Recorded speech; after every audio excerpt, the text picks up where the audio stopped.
Neil Fox, member of the British Empire, member of the Rugby League Hall of Fame.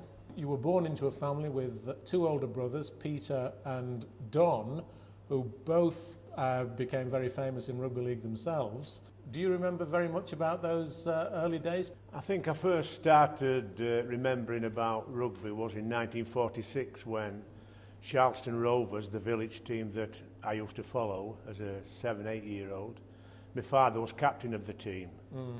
So I remember from those days, and I remember one particular day when Charleston had got through to the first round of the qualifying, the Challenge Cup. That's still one of the most famous days in the history of the village of Charleston. Without a doubt. Unfortunately, it was a two-leg affair. The first that I know that Charleston had played Workington in the first leg, and we beat them 12-7. And that day, my father came out of retirement to play. Your father, Tommy Fox. That was Tommy Fox. Who'd been a stalwart of Charleston Rovers for quite some time before. Yes, he'd been a professional at Featherstone, then he moved on to Normanton as a semi-pro, and then came back to Charleston. We looked after the club at the time at Charleston. So you'd just be 6 or 7 years old when I was 7 in 1946. That was the first time that I'd started playing at school as a 7-year-old, playing with the under-11s. Sure, and you'd be there at that match with Peter and Don. What was the age difference between you and your two older brothers? Don's 3 years older than I am, and Peter's 5 years older. So Peter was always the boss in the house. Yeah, and I mean, we understand that it was probably Peter who got you out onto the playing field in Charleston, fielding his kicks downfield in the early days. He did. Peter used to get the rugby ball and said to Don and myself, right, stand behind the post and kick the ball back to me. And he says, don't place the ball, just drop kick the ball back to me or punt it. And I think this is the experience that he gave Don and myself, and in later years we came... you were both great kickers. Both great kickers, drop goal specialists as well. So you do owe quite a lot to Peter. I certainly do, and he was the man really who got me to sign at Wakefield a bit later on in my years, at 16. You'd go to the local school in Charleston as a junior. What was the name of the school and what can you remember about it? Charleston County Primary. Right, okay. And it was, as I said, it was a rugby school. We never played football at the school, it was all rugby. Yeah. And thankfully for the teachers, that's where I got a lot of my experience as a And you schoolboy. were there till the age of 11? 15. 15. You were there throughout your school career in those days? I didn't pass any exams to go to high school or technical college or whatever. I stayed there till I was 15. And which of the schools did you play in the district? I mean, how far did you travel with your school team? Well, Charleston was in the Castleford area rather than the Wakefield area, so we had to go over to Airedale and Fryston and Ashton Road in Castleford and Featherstone schools. So that's where all my matches came from. So we didn't have a school bus at the time. It was always a normal bus, you know, jumping on the bus at Charleston, and the teachers used to take you to Castleford and make sure you got home at night. So most of the communities you played against were quite similar to Charleston in many ways. Yes, all mining towns and villages, yeah. And I imagine that some of those games as a youngster would be pretty competitive. Very good indeed, yeah. So from under 11s, I went on to under 13s and then under 15s. And I was captain of the under 15 side, and I got a town trial at Castleford. And I was successful, and I played for Castleford Town, then used to play teams like Leeds. That's the combined schools team for Castleford? Yes, yeah. So that war we played against Leeds, York, Hunslet, Huddersfield. Were there any other lads you played with or against in schoolboy rugby league that made the grade, you know, at a professional level? There's quite a few played professionally, because I think they played at Castleford and Featherstone, and they played in Battlers and things like that. But, I mean, one of the things that always strikes me about schoolboy rugby league, Neil, is some kids who look as though they're going to be good players when they're youngsters don't make the grade. And a lot did that in my time. There were some good players in the Cass Town team, and even the Yorkshire County side. Some didn't progress, some did and some didn't. So what was it about you that made you progress to become the all-time greatest point scorer? I mean, would anybody watching you in those days have said that's the kid who's going to really make it big? Well, I think Herbert Gutfeller, who was the old scrum half down at Wakefield at that time, he used to watch Don at Charleston and Peter at Charleston. And he once brought Don down here at Wakefield, and the committee said, I want you to have 3 trials. And Herbert said, no, you sign him on my recommendations. and they didn't do. So he went to Featherstone and signed on with Featherstone without having trials. And I think it was Herbert who said, you've missed 2 Foxes, you've got to get the third one, and Wakefield did when I was 16. Did you ever, when you were 15, you say you left school, did you go down the mine at first when, like many members of your family would have done in those days? I worked on the pit top as an apprentice fitter. Right, okay. I went down to Snidel for an interview. I wanted to be a joiner like my brother Don, but there was no apprenticeship schemes then. Right. So they asked me to be an apprentice fitter, and so I started learning the trade on the pit top at Snidel. And how many years did you, remain in that role? I stayed on the pit top about 2 years, and then I went down the mines doing some fitting with the pipe fitters and the fitters, and Tough job. I was there till about 20 years of age. Right. By which time you were an international I rugby was, league player. yeah. Well, let's explore a little bit about how that came about, Neil, because as we've got up to the under-15s. You're playing for the Castleford Town team,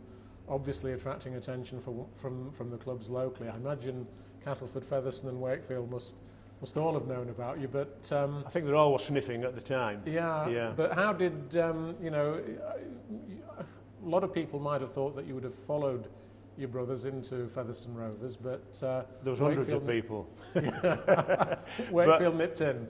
Well, yeah, when I left school at 15, I'd already played for Yorkshire Schoolboys, obviously at school, and I played against Alex Murphy, he was playing for Lancashire, and Jackie Edwards when I first played. Jackie was a fine player, Yeah.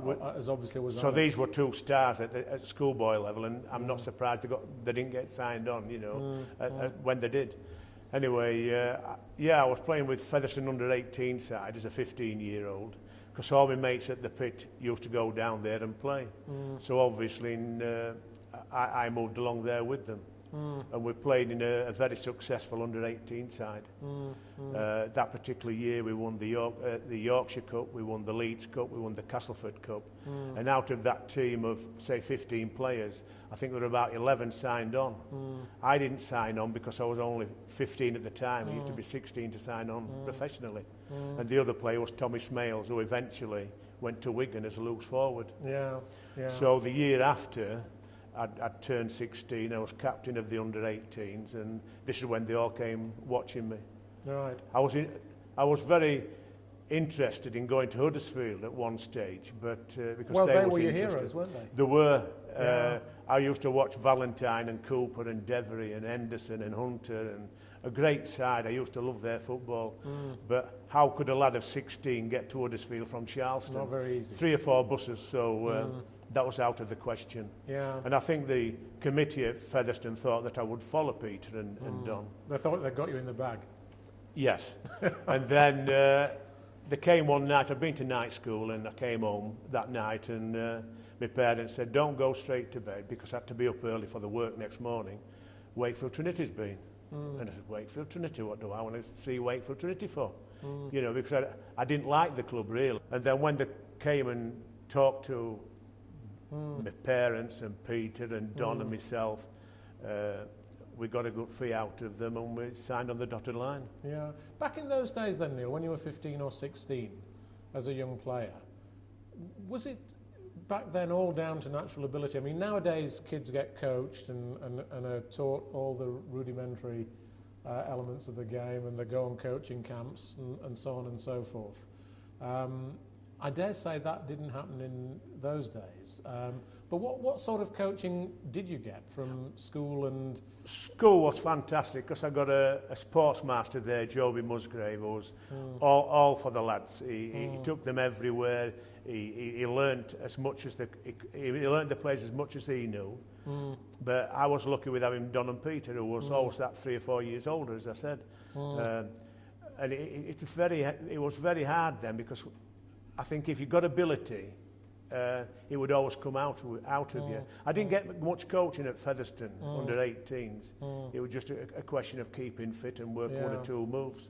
I mean, Peter obviously became one of the great coaches in the game, but did he, watch you as his younger brother and give you a few He tips? watched me at school level, and he used to say, don't do this, and when you're running, always stand tall and run hard, and if you're handing somebody off, don't just put your hand at the side. Yeah. You know, Yeah. hit them with your shoulder, and if it's a handoff, it goes out, does the hand like a piston, you know. Yeah. So it's learnt me a lot as Peter, and both Peter and Don, I owe everything to them, really. Well, certainly from my experience of watching Wakefield, you know, from the late 1950s, the nickname that you always had, certainly in my house and I'm sure in most others, was the big fella. Yeah. And, you know, you were always big, strong, well-built and so on. Was that always part of you? You know, as a young kid growing up, were you one of those kids who were always, you know... I was bigger than my age, basically. Yeah. And so I think that helped me in the schoolboy days, you know, Yeah. although I was playing 2 or 3 years younger, I was younger than a lot of people in the same team.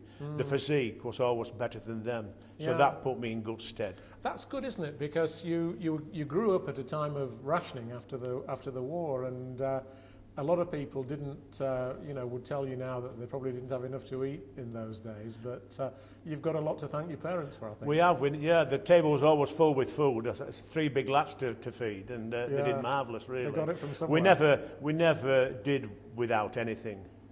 And at Christmas, we always got the rugby ball. A new one every year. It only lasted a year. If that, we used to stuff it with paper and everything.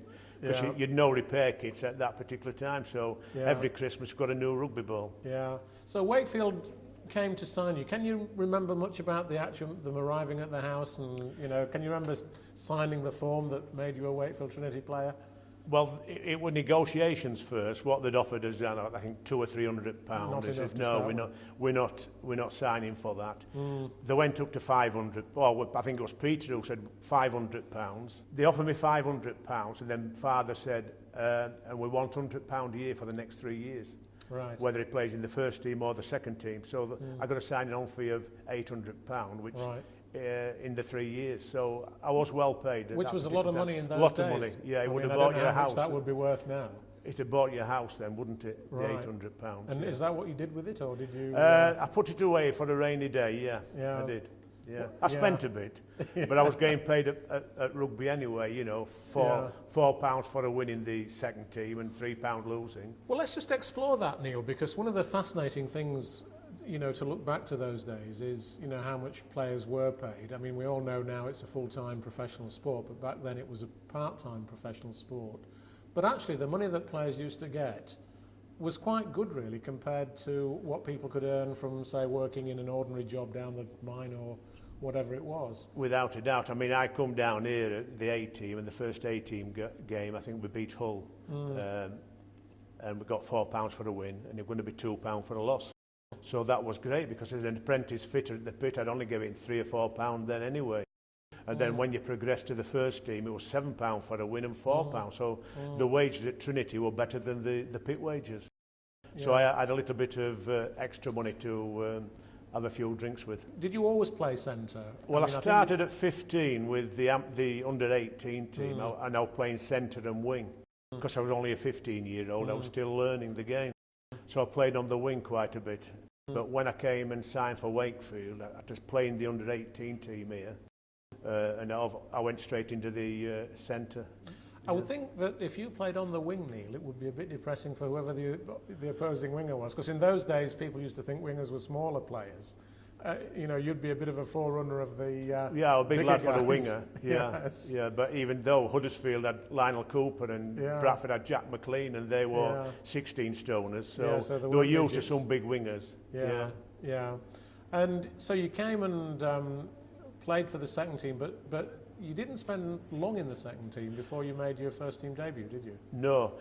Father said, don't rush him, he's only a kid, he's only 16. And Eddie Thomas, the secretary who signed me on, he said, no, we won't rush him. You come and play in the under-18 side. Then after Christmas, we'll play him in a couple of games in the second team.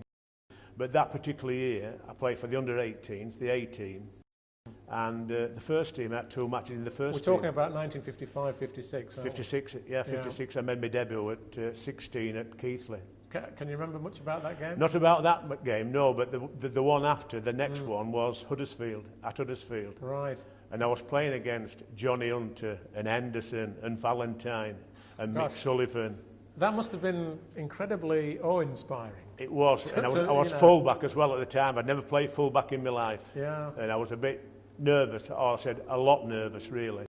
But I did quite well. Who was the coach at the time of Wakefield?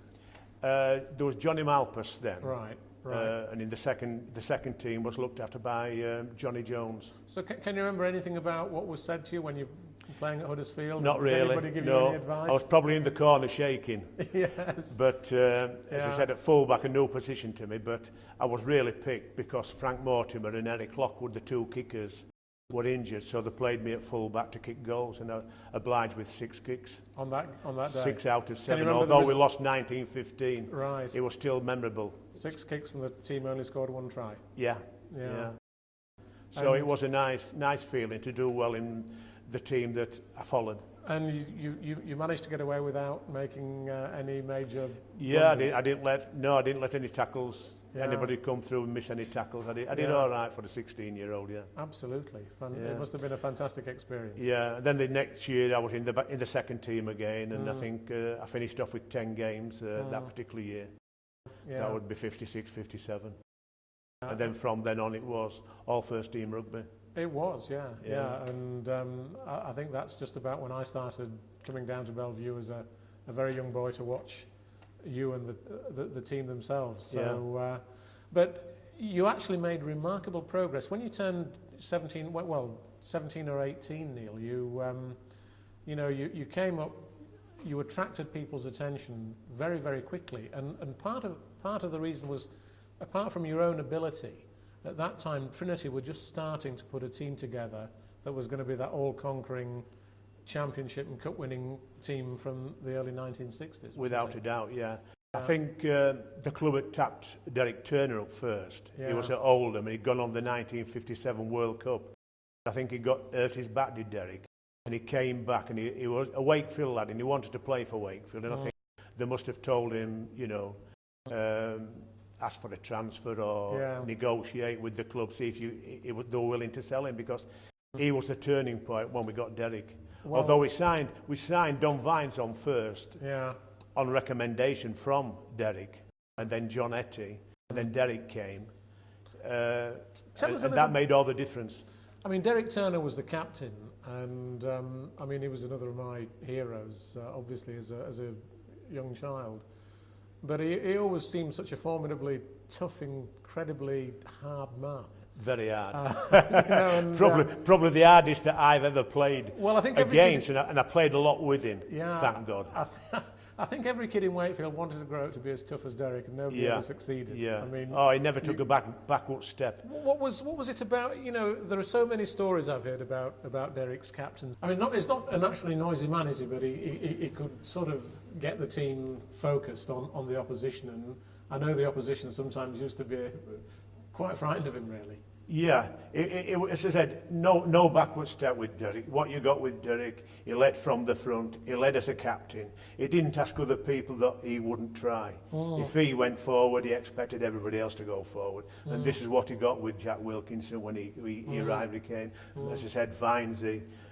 We had a great team at that particular stage. Well, Jack Wilkinson, a lot of people thought he was too old when he came to Wakefield, but he actually played all through those early 60s. Oh, he did. I think coming to Wakefield for Jack was added another 2 or 3 good years onto him. He's past his sell-by date really, but coming into a young team and an experienced pack. He did, because he went on the tour in 1962 with us. He did, He'd been on the 54 tour, missed 58, but went on 62 because his form were very good. And that was due playing with Derek and Vinesy, really. And just remembering some of the other players from that great Wakefield team, I mean, Harold Poynton also went on the 1962 tour. We'll talk about your international debut in a couple of minutes, but you know, there were 5 Wakefield players who went on that 1962 tour.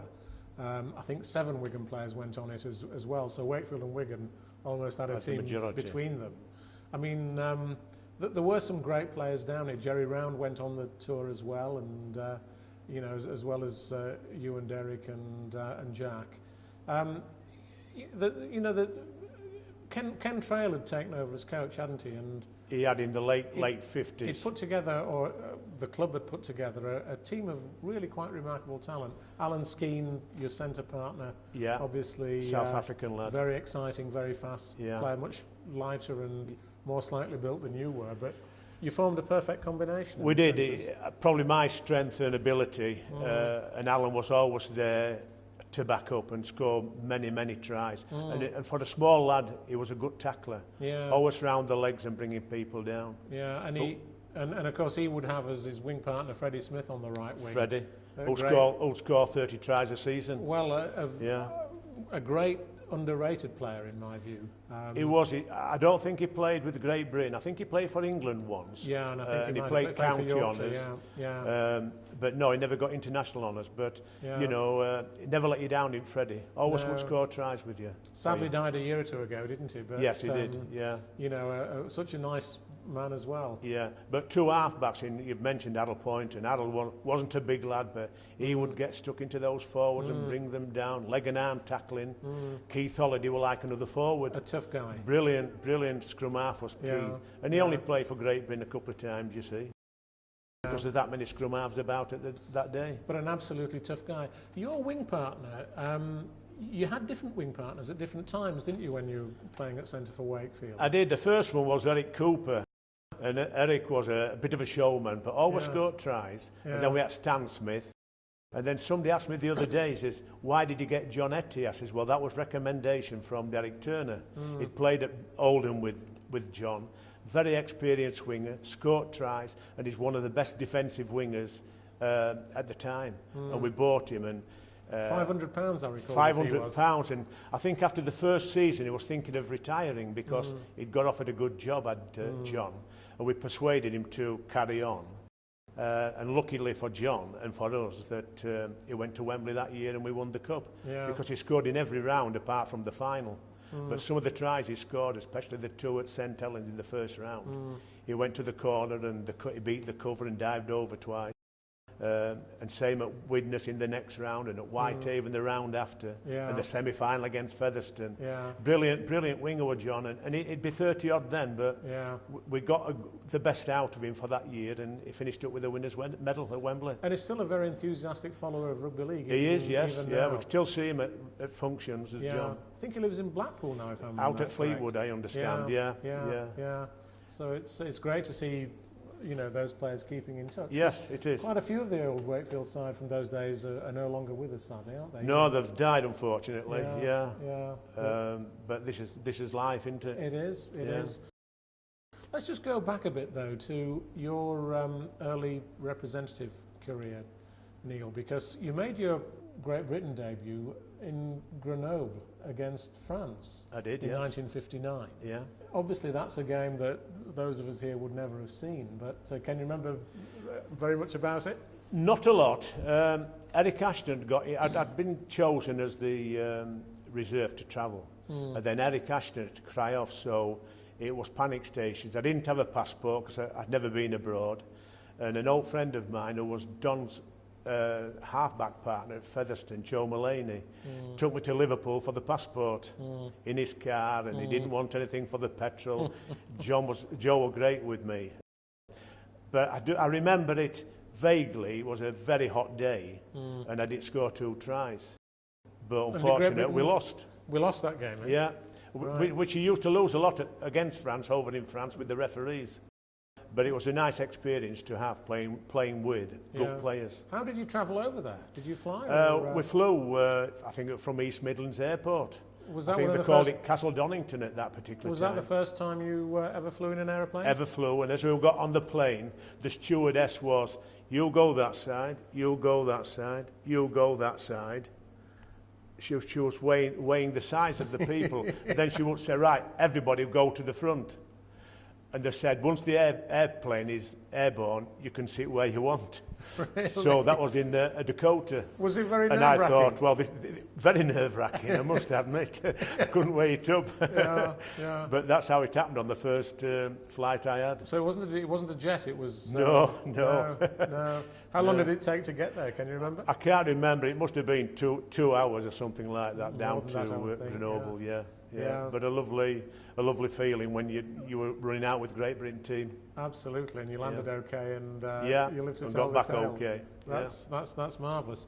And of course, later that year, you know, came the really big one when you made your international debut for Great Britain against the touring Australians. Can you 59. remember, 1959. Can you Yeah. remember?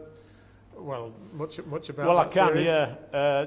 They'd come over at Australia and won the first test. And then there were about 5 changes made, and I was one of the changes. That first test, it was just 11-10, wasn't it, at Headingley? I seem to No, recall. that was the second test at Yeah. 11-10. Yeah. I think Australia had won by about 22-12 or something. Right. And I came into the second test, and we won 11-10 at Headingley, That's right. Yes. and which I yes. scored a try and kicked a goal. Yeah.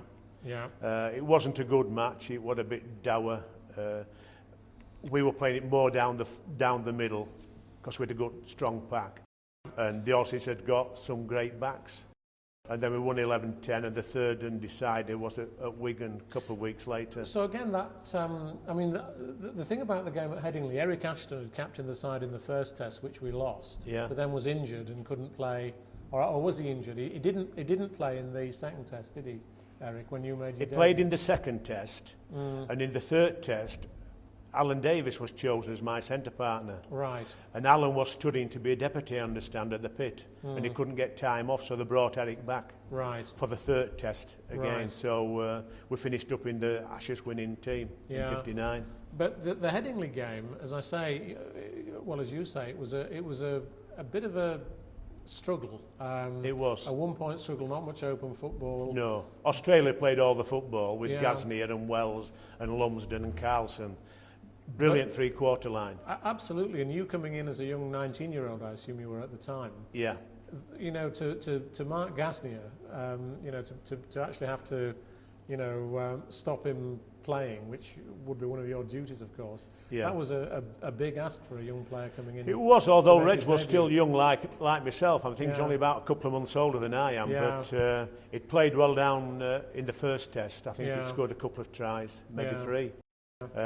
So he's the one to watch, but my main opposition was Harry Wells, a big centre like myself. So Eric had Gasnier to watch more than I did, Right. you know, which it pleased me. I'd sooner take a big bloke than a smaller bloke who was like lightning. Yeah, I mean, was Gasnier one of the quickest men you ever played against? Without a doubt, yeah. If he'd got past you, that was it, goodbye. 3 points to Australia. Yeah, brilliant footballer. Look, I mean, luckily for us, he didn't play that long in Test rugby. No. He got injured, didn't he, on He got injured on, 1967? I think, on one of the, was it about 1967 tour. 67 Yeah. tour. So he'd only played, you know, 8 or 9 years for Australia, but a wonderful man, a wonderful footballer. We came to the third test in 1959, Neil, and that was the test in which you really came of age. You had an outstanding performance as Great Britain took the Ashes Yeah. at Wigan, and of course it was the last time that we won the Ashes on home soil. It is, which is now what? Almost 50 40 years, yeah, 47 yeah, years. 40, yeah. Yeah. So it's about time that we got them back, but obviously Yeah. there's no Test rugby now like the tours of today, because No, we've that's only right. got the tri-series, unfortunately. That's right. And we've got to have tours back. But to win the third test, the training in those days was poor training, really. You used to meet on a Thursday, do a few laps, a bit of moves between the backs and the forwards, a game of touch and pass and back to the hotel. Not like the training that you get today, No. when they take them away to Portugal and Spain and what have you. Yeah. It was just 2 days in Leeds Yeah. or Southport or wherever. Yeah. So the training wasn't as good those days. So who was in that team? Can you recall much about it, to that team at Wigan, Neil? That great Ashes winning- Jeddy Round came in at full-back for Frank Dyson, who was in the second test. There was Ike Southwood, there was Ashton, myself, Mick Sullivan, Bolton, Jeff Stevenson. Stevenson, yeah. Stevenson became the captain. Yeah. That was Jeff Stevenson. There was Brian McTeague in the front row. The hooker was Tommy Harris. Right. Don Robinson was there. Whiteley You know, some great Was players. Derek Turner in the side? I can't. Derek wasn't in the side, Yeah. no. John Whiteley was the loose forward. Yeah, Yeah. yeah. But it was a fantastic team, wasn't it? And Very good indeed. you yeah. know, to win the Ashes, I mean, it must have been a fantastic feeling, A, to win the Ashes, but B, knowing what an immense contribution you'd made to that victory, 15 Yeah, out of the 18 points. It was nice, yeah. Yeah. But I always feel that Great Britain never got the best team out in test matches. Because there were that many selectors at the time voting for the own players. You didn't get the best team. You got people who was best at their club because Yeah. of the selection committee, really. Yeah. It's not until you go on tour that you get the best team. And then two people's picking the team. Yeah, yeah. As that's we did in right. '62. 15 players played in, the same 15 played in all the 3 test matches. Well, that 1962 tour, that I think most people who talk about the history of the Great Britain team tend to say that that was the greatest ever Great Britain team that we ever put out. It's the best team that I've played with. Well, Martin. certainly the Australians who I speak to tend to say that. I mean, they were really in awe of that team. Yeah, yeah. You know, I mean, you won the first 2 tests. You should have won the third, really, but A forward there's pass. Yeah, a bit of argy-bargy among the refereeing fraternity, let's say. That tour must have, and it was the first, well, it was, you know, as a young guy, you were just 21, 22 going out to Australia. Must have been an absolutely fantastic experience. Without a doubt. It's the best thing that ever happened to me going on tour. And I'm just sorry that I went on one tour. Yeah, But the players that we had in the test team, it was without a doubt the best one I've ever played with. You've got Jeddah Round at fullback, the 2 wingers, Sullivan and Boston, Ashton and myself, Bolton, Murphy.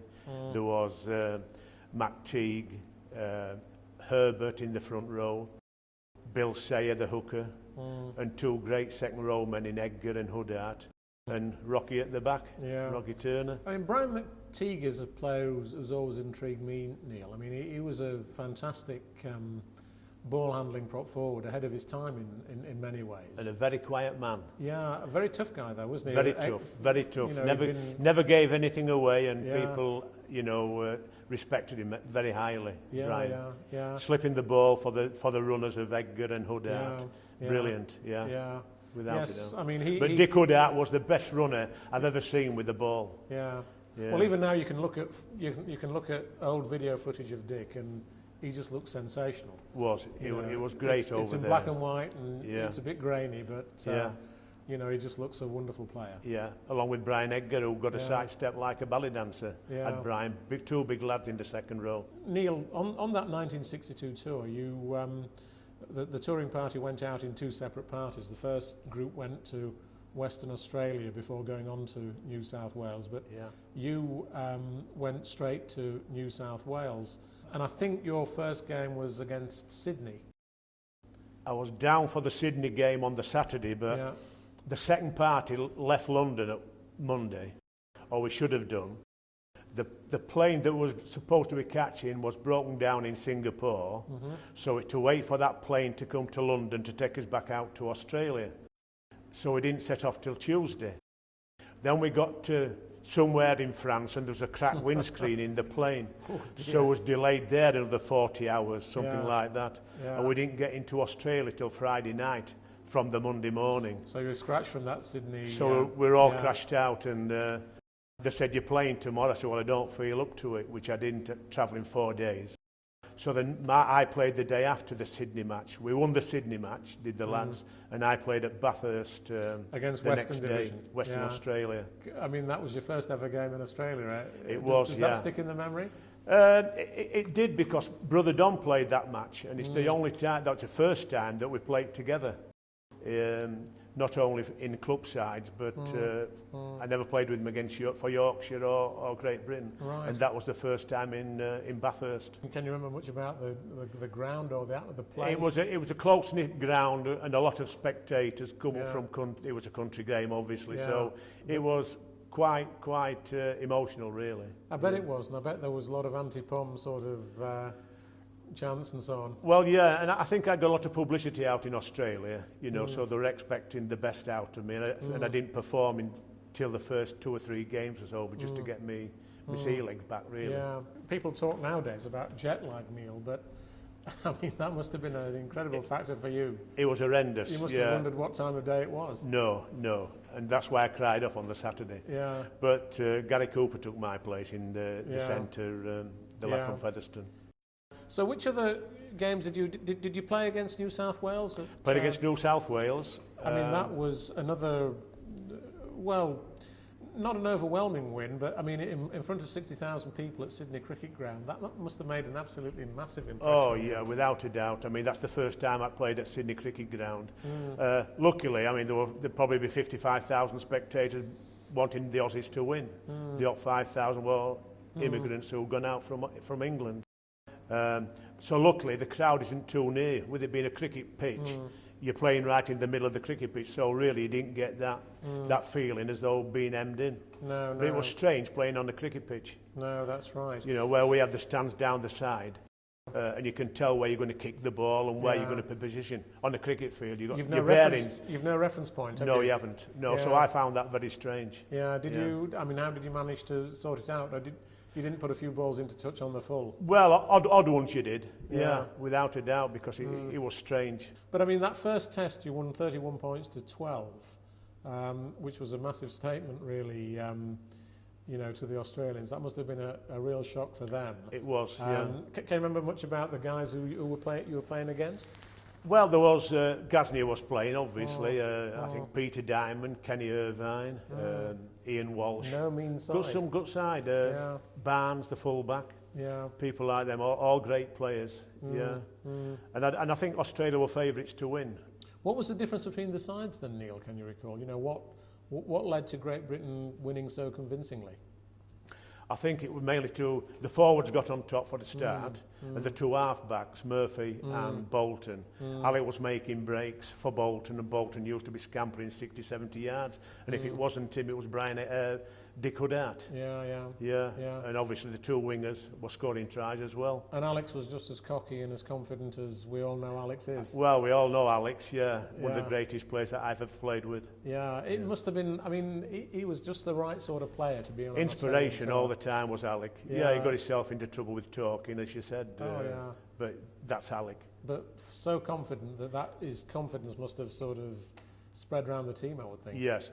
Plus the fact that he'd been there in 58 and had a good tour. Yeah. So he'd got the experience as well, and he was only like 21 as well. Did you play many matches out in the country areas? Because of course, with the Ammaneggers, the second team. Yeah, I mean, you went, you know, the touring party went up to, you know, the outlying districts of New South Wales, and then up to Queensland, central Queensland, North Queensland, places like Cairns and Townsville. Yeah. I mean, nowadays it's easier to jump on a plane and go to those places. But in those days, you know, not many English people had ever been there. Oh, no. You know? We used to play on a Saturday, and then on the Sunday, if you was unlucky, you got in with the Ammaneggers. They said the second teamers. They've been called the Ammaneggers for I don't know how many tours. And we always found it hard work with them. And then especially after a hard game, you played Sydney, and then the next day you'd go and play a countryside. Then the week after you played New South Wales, then you went up country again. And that's how it was. And I missed the first 3 games, and I finished up playing 21 games out of about 27 matches left. What were these country teams like to play against, Neil? Because, you know, you always tend to think that they're, you know, a bit biff and barge, not much skill, but very eager to... They were very physical. Yeah. Very physical, and the grounds were always harder. Not frightened of your reputations at all? No, not really, no, and some gave us some good matches as well. You mentioned going up to Cairns. I didn't go up to Cairns. They dropped 7 of us off in Townsville. Eric Ashton, Billy Boston, Alex, and we all stopped back in Townsville, and the lads went up to Cairns. And the day of the match, they took them over to the Barrier Reef. And they brought them back, and then they played 2 or 3 hours later. Well, all the lads were sick with the boat trip. Yes, But this is what they tried to do, you see, make you Yeah. welcome, take you on all kinds of trips, and then the same night you're playing against the local lads. Yeah. But there were the district sides as well, and there's some good players amongst Yeah. the district sides. Well, they still managed to beat Far North Queensland 33-31. Yeah, and I think Oh, it was the just- last minute. Yeah. I mean, I went down to Wollongong after one big game. I think there was Jerry Round and Eric Ashton joined the second team, as we call them. And making his debut that day was Graham Langlands for Really? Wollongong. Really. And you could see from there he was going to be a great player, Well, which he proved to be. Great Britain, actually, that was... We one lost of- that match as yeah, well. it was one of the few games you lost. Yeah. 18-10 in front of 10,500 people. Yeah, yeah. So, But it was also hard to win down there. Yeah. And I think the team lost to Newcastle as well, one midweek match. yeah, yes, you're Which right. I didn't play. I was back in Sydney. Because only then you'd take your 13 players and probably 3 reserves. Did you get a sense when you were in Australia in those days, Neil, that rugby league was the big game that everybody was interested in? Without a doubt. Before every big match where we stayed at Paddington, all the crowds used to be going down past your hotel shouting and bawling out at you what they were going to do to you. And that was 10, 11 o'clock in the morning, Yeah. waiting for a 3 o'clock kick-off. 'Cause A they used lot to of play- interest. Because he used to play a lot of curtain raising Yeah. before the big game, Yeah. having sprints and things like that. So you could tell it was different to England, where they turned up an hour before the game. Yeah. Yeah. And when you were in Australia, did the thought ever cross your mind that you might like to sort of go out and play there on a more permanent basis? Yeah, I had the chance round about 1963 to go over to Parramatta, but I was asked to find out how much Trinity would want for me, and they said 10,000, or Mr. Hatfield said 10,000, the chairman of the club. So I relayed it to the solicitor who was in touch for Parramatta, and they said, yeah, we'll go ahead with that, and I was going to get 5,000 as well. And 5,000 for 2 years' work, well, brilliant Terrific. money for me. Yeah. And then when they came back again, he said, no, it didn't 10 now, it's 15. So Right. they wouldn't give the other 5,000. He didn't So want you to go, didn't Stuart? he didn't want me to go, obviously, but I would have liked to have gone to see if I could have done the same over there as I've done here. But I don't Yeah. regret now going, no, because I've had everything here, and I've Yeah. been happy with the game over here in my life. Yeah. Well, round about the same period in the early 1960s, that's when you got married to Molly, wasn't Molly, it? and I became a bookmaker. You did, and just leaving rugby league aside for a time. I mean, you and Molly have been together ever since. It's been a very, very successful marriage. You've got children and now grandchildren, Yeah. of course. I mean, she's obviously made you a pretty happy bloke, Neil. Well, she has, yeah, she's understanding, if things were down a little bit down, because everything doesn't run smooth at rugby clubs. No, no. You do get dropped and people Yeah. talk about you. Oh, And she's yeah. always stuck up for me, that's Yeah. one thing about it. Yeah. She's always been on my side, basically, Yeah. whether I'm right or wrong. But Yeah. if I was wrong, she would tell me I was wrong. Yeah. So And she's always been there at my side. And in those days, you moved to the village of Horbury, where I used to deliver your papers for a short I while. know. Did he used to give you tips? I can't remember any, Neil, but you can give me some back pay.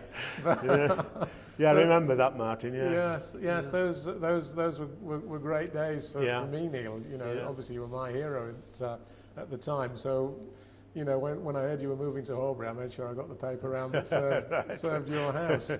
But I mean, obviously, as you say, you at the same time you came out of working in the mining industry and moved into bookmaking. And, Yeah, but I stopped before. I worked at the power station in Wakefield. right, This was just before I went on tour. right.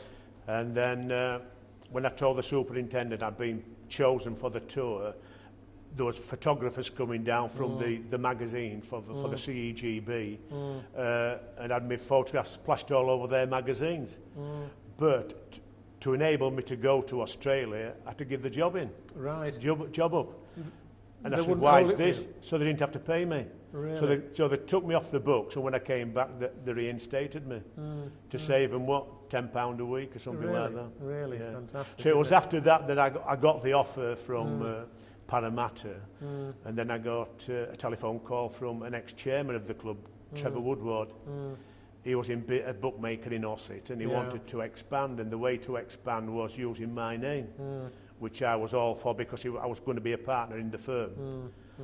And we got it in the paper that if Neil doesn't get a permit and a licence, then he might be off to Australia. Bit of blackmail, I think. So I got my permit, I got a licence, all the bookies objected, but that was the start of my bookmaking career. Yeah, how long did that last, Neil?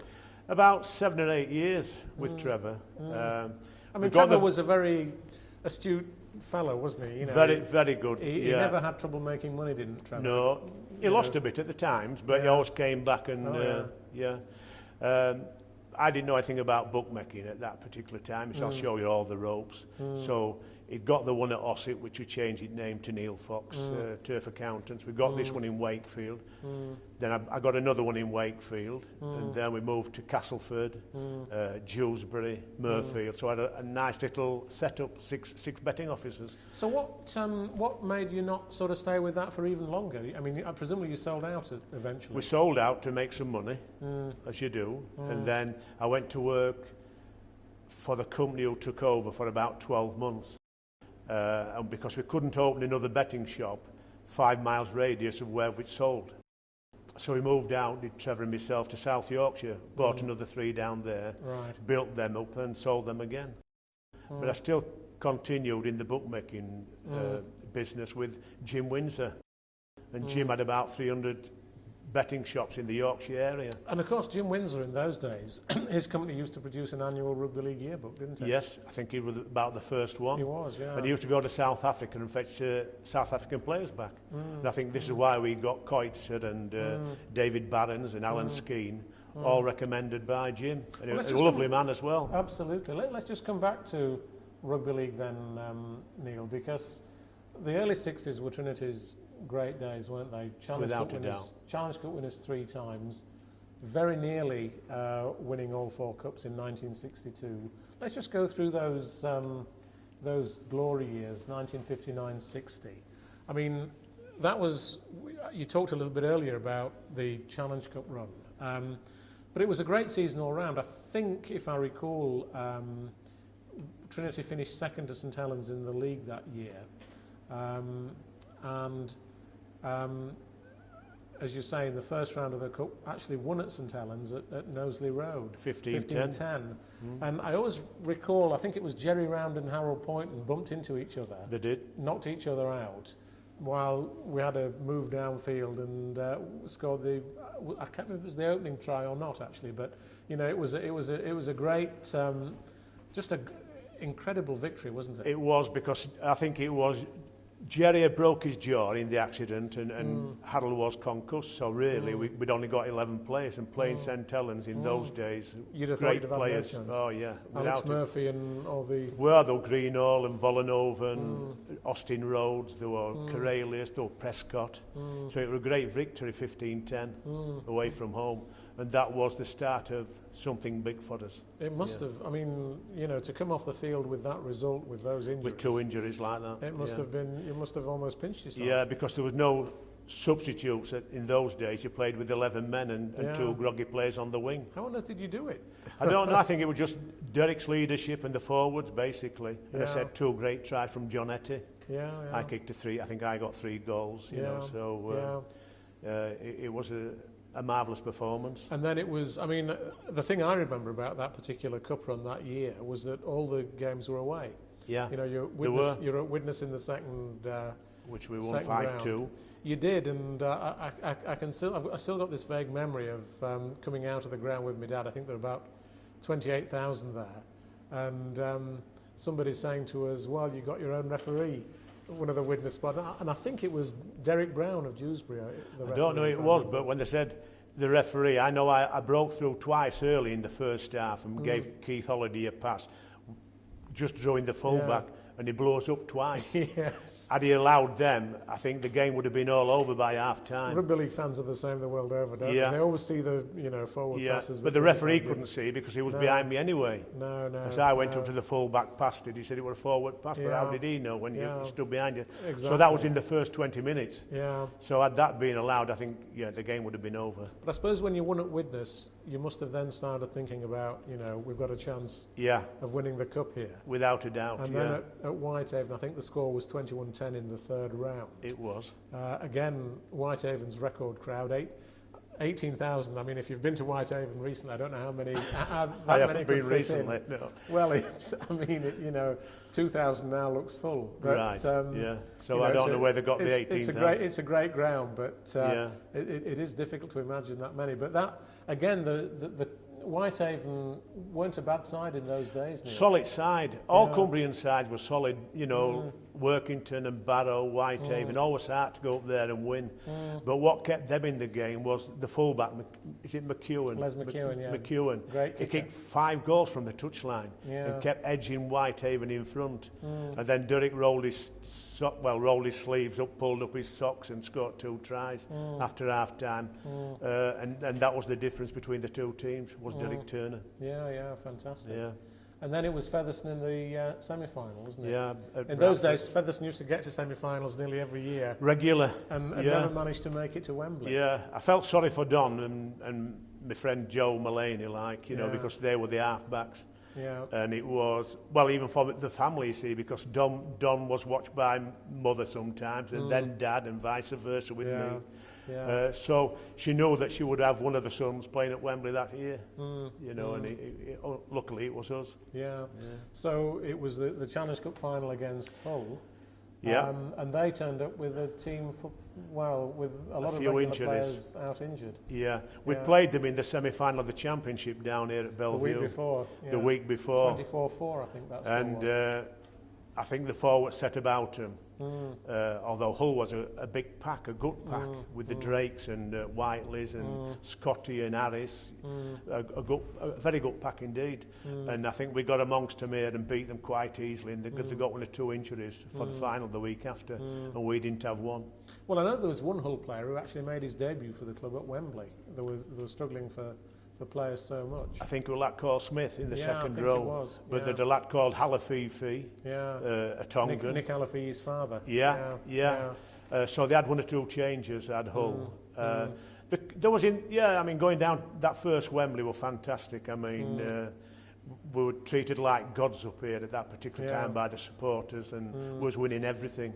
Yeah. And presumably you knew when you went down that Hull were going to have a fairly weakened side. Weakened side, but we've always said that anything can happen in finals. It has over the last few years. There've been some shocks in finals, but the eldest half-time 7-5 were in front 7-5. And, Tommy Harris had a great game, didn't he? And he did, Tommy? He won the Latstone Trophy. I think it's for his courage, because he got laid out twice. He did, yeah. But he deserved it on the Hull side, I must admit. Yeah. But there was quite a few of our players could have got that Latstone Trophy that day. Including you, of course. You got 20 points. Yeah, I got 20 points. Keith Holiday played well. Turner.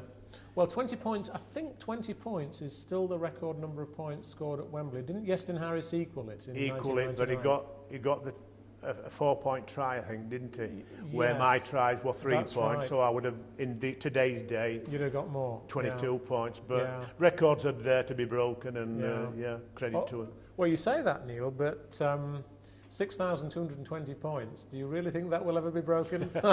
Probably not now. No, it's going to take some beating, I must admit. Well, I think the way the game is structured now, and players' careers and so on, I'd be very surprised if it was. It'll take some beating, I must admit. I don't think and they won't play as long as I did anyway, will they? Well, you never know, but I'd be amazed. I'd be amazed.